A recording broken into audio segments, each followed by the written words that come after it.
জীব শরীর তেজ পুঞ্জ থেকে তখন প্রকাশিত হয়েছেন বলে তার এই অভিনব প্রকাশ বা আবির্ভাব নৈষ্পত্তির উৎপত্তি রূপে খ্যাত হল।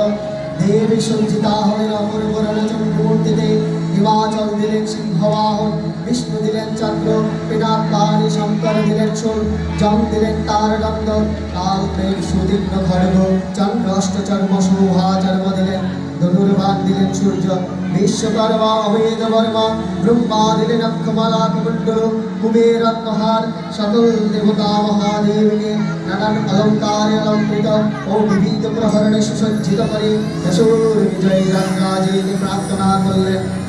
রণধুদ্ধনি বিধ্বনিতে বিশ্ব সংসার নারিত হতে লাগল। যাত্রার পূর্বে সুরনগরবাসী সকলেই দশ প্রহরণ ধারেন দশভূতা মহাশক্তিকে ধ্যান মন্ত্রী করলেন।